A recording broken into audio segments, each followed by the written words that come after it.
Hello, welcome you all. आपण या व्हिडिओमध्ये बघणार आहे आज जो मराठीचा पेपर झाला 12वीच्या मुलांचा जो मराठीचा पेपर झाला त्या पेपरचा आपण अनालिसिस या व्हिडिओमध्ये करणार आहे. तर आपण बघूया एक्झॅक्टली बोर्डाने आजच्या पेपरमध्ये काय विचारलेलं. ठीक आहे, बरेचसे लेक्चर्स मी मराठीवरती बनवलेले पेपरच्या आधी.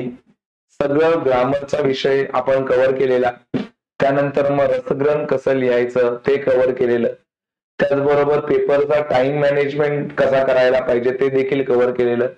तर सगळ्या गोष्टी नक्कीच तुम्हाला पेपरमध्ये मदत करणाऱ्या ठरल्या असतीलच. तरी आपण एकदा चेक करूया नक्की पेपरमध्ये काय काय गोष्टी विचारलेल्या. तर हा तुमच्या समोर या वर्षीचा मराठीचा पेपर आहे. या वर्षी मराठीचा पेपर 13 तारखेला झाला हा पेपर. सगळ्यात पहिला गद्य विभाग, सगळ्यांना माहिती आहे गद्य विभाग.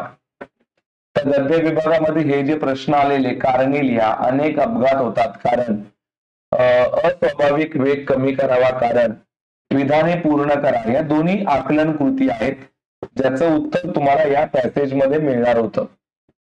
या पॅसेज मध्ये त्यानंतर खाली स्वमत आणि अभिव्यक्ती आहे. तुम्हाला मी बोललेलो की दोघांपैकी कोणताही एक प्रश्न सोडवायचा असतो. एकतर तुम्ही हे सोडवू शकता किंवा हे वालं. बघूया तिथे काय विचारलेलं. उगाच भावविवंश होऊन वेगवश होऊ नये हे विधान तुमच्या शब्दांत स्पष्ट करा. तर हे जरा तुमच्यासाठी हार्ड होतं. त्याच्याऐवजी इथे बघा, वाहन चालवत असताना कोणती काळजी घ्यावी. पूर्णपणे स्वमताचा प्रश्न होता आणि हा अभिव्यक्तीचा होता. अभिव्यक्ती, स्वतःचे विचार व्यक्त करा, अभिव्यक्ती. आणि हा स्वमत होता.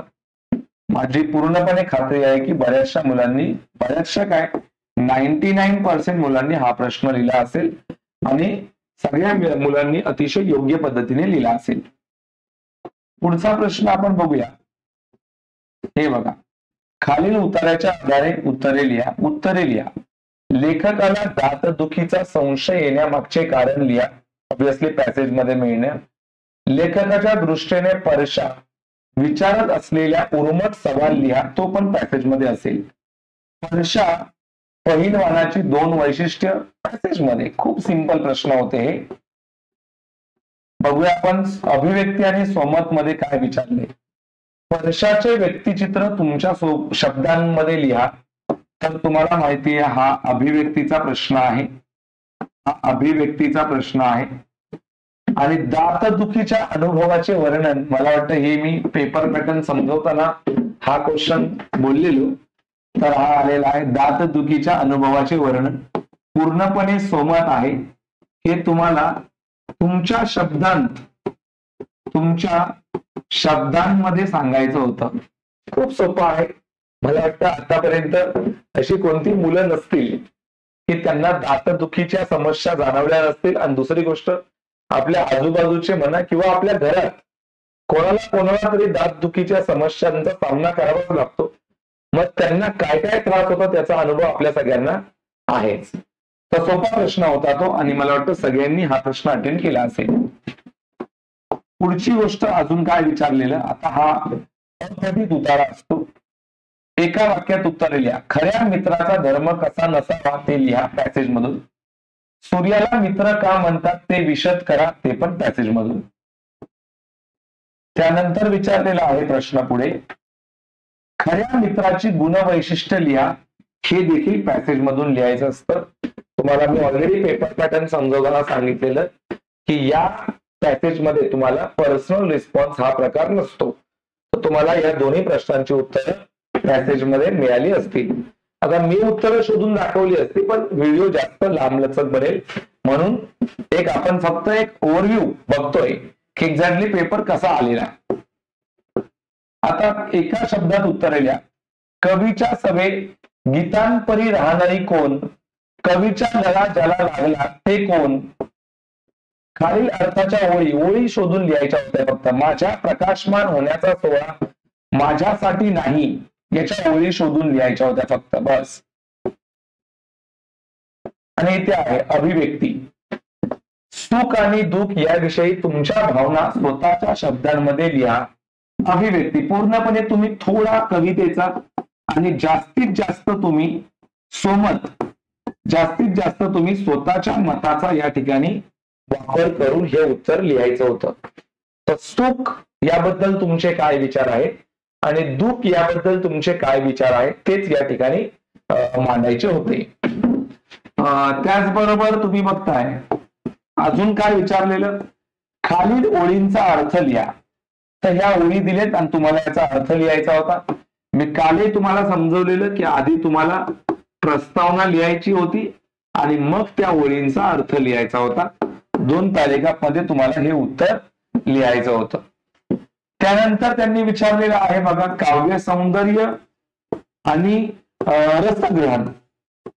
तर तुम्हाला या ओळींचा काव्यसंग्रह लिहायचं होतं. त्याच्यामध्ये तुम्हाला पहिल्या पॅरेग्राफमध्ये प्रस्तावना, दुसऱ्या पॅरेग्राफमध्ये ओळींचा अर्थ लिहायचा होता आणि इकडे रसग्रहण. तुम्हाला माहिती आहे कालही मी समजवलेलं, रसग्रहणामध्ये 3 गोष्टी लिहिल्या जातात. सगळ्यात पहिलं आशय सौंदर्य. ही कविता वाचल्यानंतर तुम्हाला कळत असेल नक्की कोणती कविता आहे ही, कोणता कवी आहे, त्यात काय विषय मांडलाय. त्यानंतर तुम्हाला लिहायचं होतं काव्य सौंदर्य आणि काव्य सौंदर्याच्या नंतर मग तुम्हाला लिहायचं होतं भाषा सौंदर्य म्हणजे भाषिक वैशिष्ट्य. भाषिक वैशिष्ट्य. ठीक आहे. तर अशा पद्धतीने तुम्हाला या प्रश्नाचं उत्तर लिहायचं होतं. एक तर तुम्ही हे अटेम्प्ट करू शकता किंवा हे दोघांपैकी एकच तुम्हाला अटेम्प्ट करायचं होतं. सगळ्यात महत्वाचा प्रश्न साहित्य प्रकार आणि गडी. तुम्हाला माहिती आहे कथेचा हा पॅसेज पेपर मध्ये आलेला. कथानकाचे प्रयोजन लिहा. याच्यातून लिहा नाट्यमयता निर्माण होणारा घटक कोणता, तो देखील तुम्हाला याच्यामध्ये मिळणार पॅसेज मध्ये. त्यानंतरचा प्रश्न कथाकाराच्या पात्र या शब्दरूप प्रतिमेचे 2 वैशिष्ट्य लिहा. ते देखील तुम्हाला याच्यामध्ये बघून लिहायचं होतं. 2च प्रश्न असतात याच्यामध्ये आणि इथे 4 प्रश्न असतात. त्यातले तुम्हाला कोणतेही 2 लिहायचे असतात 6 मार्कासाठी. शोध या कथेतील अनुचे स्वभाव चित्र तुमच्या शब्दामध्ये रेखाटा, असा प्रश्न विचारलेला. गावातल्या उचापती करणाऱ्या लोकांबद्दल तुमचे मत स्पष्ट करा. जगाकडे पाहताना मला माझा चष्मा हवा या विधानाबाबत तुमचे विचार मांडा आणि गडी या शीर्षकाची समर्पकता पटवून द्या. एकदम साधे आणि सिंपल प्रश्न होते. जरी तुम्ही स्टोरी वाचून गेला असाल तरी पण तुम्हाला या प्रश्नाची उत्तरं लिहायला आली असतील. ठीक आहे. फक्त 2 प्रश्नांची उत्तरं लिहायची होती. त्याच्यानंतर तुमचा विभाग आहे उपयोजित लेखन. सगळ्यात खतरनाक विभाग तुम्हाला सगळ्यांना माहिती आहे. इथे टोटल त्यांनी प्रश्न विचारलेले आहेत किती, 4 तुम्हाला लिहायचे होते 2. फक्त 4च गुण असतात तुम्हाला माहिती आहे याला. तर मुलाखतीसाठी पूर्वतयारी दरवर्षीचा फेवरेट प्रश्न आहे. माहिती पत्रकाची वैशिष्ट्य हे पहिले 2च पोरांनी अटेम्प्ट केले असतील कारण की हेच भरपूर सिंपल आहे. त्यानंतर आहे हे मी म्हणलं 4 धडे आहेत. 4 धडे आहेत उपयोजित लेखनाचे. पहिल्या धड्यावरचा प्रश्न, एका धड्यावरचा प्रश्न, त्याच्या पुढे तुम्ही बघताय हा एका धड्यावरचा प्रश्न आणि हा एका धड्यावरचा प्रश्न. असे 4 धड्यांवरती टोटल तुम्हाला 4 प्रश्न विचारलेले होते. तर जास्त काही प्रॉब्लेम तुम्हाला या ठिकाणी झालेला नसेलच. ठीक आहे. त्यानंतर तुम्हाला बघूया आता ग्रामर, सगळ्यात फेवरेट व्याकरण आणि ग्रामर. योग्य पर्याय निवडा. हा आनंद सर्वत्र असतो या वाक्याचे प्रश्नार्थी वाक्य ओळखा. हा आनंद सर्वत्र असतो. लक्षात घ्या हा प्रश्न पॉझिटिव्ह आहे, उत्तर पॉझिटिव्ह आहे, म्हणजे याचा प्रश्न निगेटिव्ह असला पाहिजे. आनंद कुठे नसतो, आनंद कुठे असतो, आनंद सर्वत्र नसतो का, अरे हा आनंद कुठे नसतो त्याचं उत्तर येणार हा आनंद सर्वत्र असतो, म्हणजे याचा आन्सर हे राईट आहे. त्याच्या पुढे सूचनेप्रमाणे सोडवा. किती गडबड झाला, किती गडगडाट झाला ढगांचा काल रात्री. सध्यामधला प्रश्न आहे. विधानार्थी करा. किती गडगडाट झाला ढगांचा काल रात्री. तर तुम्हाला याचं साधं वाक्य बनवायचंय. काल रात्री, काल रात्री साधं वाक्य बनवायचे विधानार्थी. तुम्हाला माहितीये काल रात्री ढगांचा खूप गडगडाट झाला. बस एवढं लिहायचं होतं. काल रात्री ढगांचा खूप गडगडाट झाला. तुम्हाला माहिती आहे मी काल शिकवलं होतं, तुम्ही खूप, प्रचंड, भरपूर यापैकी कोणताही शब्द इथे वापरू शकत होतात. पुढचा कन्सेप्ट काय विचारलाय, नीलकंठ या सामासिक शब्दातील समास ओळखा. नीलकंठ म्हणजे काय, ज्याचा कंठ निळा असतो त्याला नीलकंठ म्हणतात. हे देखील मी काल समजवलेलं. कंठ हे विशेषण आहे, हे नाम आहे आणि हे विशेषण आहे. तर ज्या समासामध्ये एक नाम असतं आणि एक विशेषण असतं त्या समासाला कर्मधारय समास असं म्हणतात. असं मी काल शिकवलं होतं. दश दिशा या समासातील समासाचे नाव संख्या आहे रे. हे संपला विषय. हा द्विगु समास आहे. त्यानंतर तुम्ही बघताय योग्य पर्याय निवडा. दलालांनी मार्गदर्शन संपवून चहा मागवला या वाक्यातील प्रयोग ओळखा. आता इथे समजा आपण लिहूया काय, समीरने मार्गदर्शन संपवून चहा मागवला. समीर लिहिलं तरी मागवलाच. आता इथे आपण समजा मार्गदर्शनच्या ऐवजी सभा लिहूया.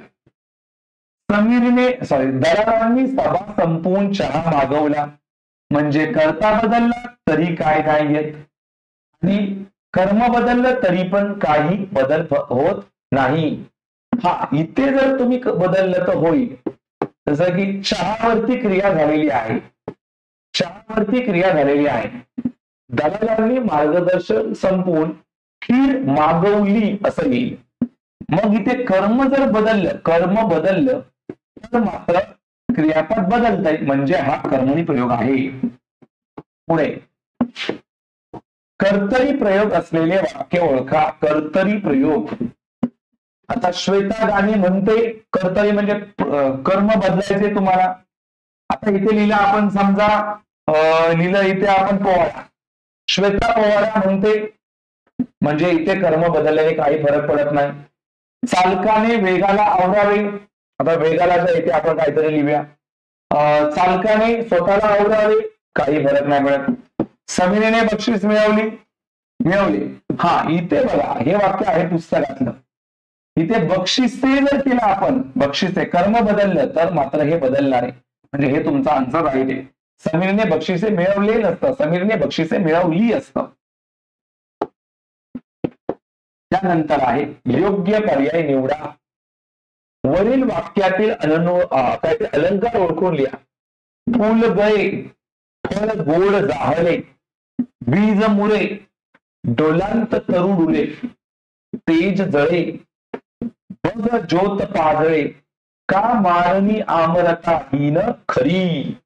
बघा या ठिकाणी अविश्वसनीय गोष्ट सांगितले आणि अविश्वसनीय गोष्ट सांगितली की अतिशयोक्ती अलंकार होतो. पुढचा कन्सेप्ट, न हे बदल. हे बघा हे झालेलं आहे ऑलरेडी. इथे तुम्हाला नकार दर्शवलाय, नकार. आणि नकार जर दर्शवला असेल तर मात्र त्या ठिकाणी तुम्हाला माहितीये कोणता अलंकार होतो, तर त्या ठिकाणी तुम्हाला माहितीये अपणहुती अलंकार होतो. अपणहुती अलंकार. अनन्वय अलंकारामध्ये उपमेय आणि उपमान समान असतं, पण इथे उपमेयाला गायब करतात आणि फक्त उपमानच ठेवतात. म्हणजे तिथे अपणहुती अलंकार आहे. खालील वाक्य प्रचाराचा अर्थ, जमीन आसमानाचा फरक असणे. बस खूपच फरक असणे, विषय संपला. त्यानंतर जमीन आसमानाचा फरक असणे या वाक्य प्रचाराचा वाक्याचा उपयोग करा. कळलं की नाही? तर तुम्ही सांगू शकता की बाबा चोरामध्ये आणि चोरामध्ये आणि संतांमध्ये जमीन आसमानाचा फरक असतो. झालं वाक्यात उपयोग. ठीक आहे. त्यानंतर तुम्हाला कोणताही एक निबंध लिहायचा होता. उत्साहाचा धडा माझी आई. अरे विषयच संपला. बऱ्याच लोकांनी हा निबंध लिहिला असेल किंवा हा माझा आवडता ऋतू. आंतरजाल, इंटरनेट शाप की वरदान. शाळा बंद पडल्या तर. बघा याच्यापेक्षा जास्त सिंपल निबंध मार्केटमध्ये नाहीत आणि आतापर्यंतच्या पेपरमध्ये आले नाहीत. तरी तुम्हाला या व्हिडिओमध्ये संपूर्ण मराठीचा पेपर व्यवस्थित पद्धतीने अनालिसिस झालेला असेल. आणि जर तुम्हाला ही व्हिडिओ आवडली असेल तर आपल्या व्हिडिओला लाईक करा, शेअर करा आणि जर तुम्ही या चॅनलवरती नवीन असाल तर कृपया चॅनलला सबस्क्राईब करायला विसरू नका. थँक्यू.